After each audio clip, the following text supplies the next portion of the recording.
Bonjour et bienvenue. Je vais vous expliquer comment nous allons travailler cette année en sciences physiques. Avant la classe, vous allez découvrir les notions tranquillement chez vous à l'aide de petites vidéos que vous pourrez regarder sur votre téléphone ou sur un ordinateur sur un site que j'ai conçu pour vous. Ces capsules, de moins de 5 minutes, seront systématiquement associées à un questionnaire. Vous m'indiquerez à la fin de ce questionnaire votre compréhension de la capsule et les questions que vous souhaitez poser. Une fois que vous avez envoyé votre questionnaire, n'oubliez pas de cliquer sur « Afficher la note ». En fait, vous allez avoir la correction. Et ce qui est important, c'est de bien lire pour chaque question la correction et mes commentaires. De retour en classe, nous allons revenir sur cette capsule avec une application qui s'appelle Plickers. Je vous poserai quelques questions et je scannerai vos QR codes avec mon téléphone. Mais attention, je ne considère pas que vous avez encore appris. C'est comme si je vous donnais une capsule pour faire du vélo chez vous. De retour en classe, vous ne saurez pas faire du vélo. Vous aurez quelques notions de base. Il faut s'asseoir sur la selle, mettre les mains sur le guidon, pédaler. L'apprentissage n'a pas encore commencé. C'est en classe que tout va se passer. Et vous allez devoir monter sur le vélo, tomber, réessayer. Je vais vous guider, vos camarades vont vous guider. Eh bien, en physique, c'est pareil.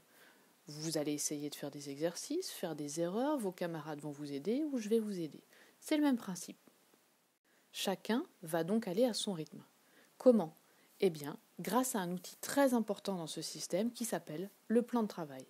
Ici, vous avez une photo de ce plan de travail et vous voyez qu'il est découpé en différentes parties. Voyons comment. La première chose qu'il faut comprendre, c'est que le plan de travail est personnalisé. Pour cela, il y a un code. Tout en haut, les traits pleins indiquent le parcours commun obligatoire à tout le monde dans la classe et les pointillés indiquent les parties qui sont individualisées, c'est-à-dire ce sont des parties que vous allez faire au choix en classe, en AP ou à la maison.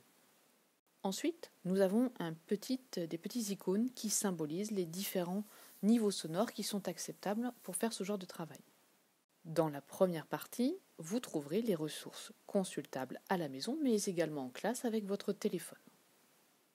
Puis, nous allons trouver dans la deuxième partie les exercices d'automatisation.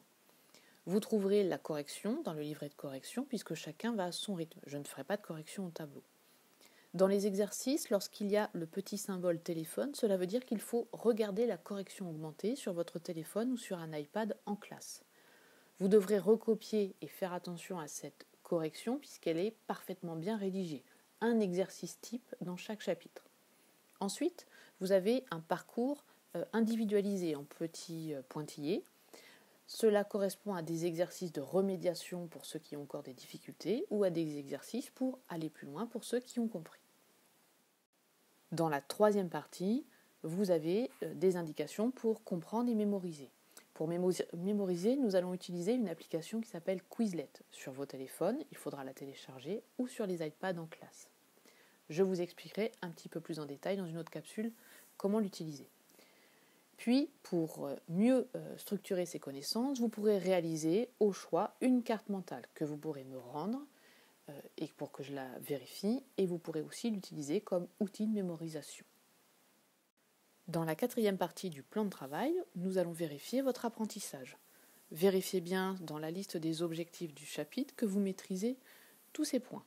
Puis, vous pourrez vous tester pour vérifier votre apprentissage, soit refaire les capsules et améliorer son score au quiz, soit faire les exercices interactifs sur le site, ou bien encore, sur le site, prendre un devoir des années précédentes et le réaliser.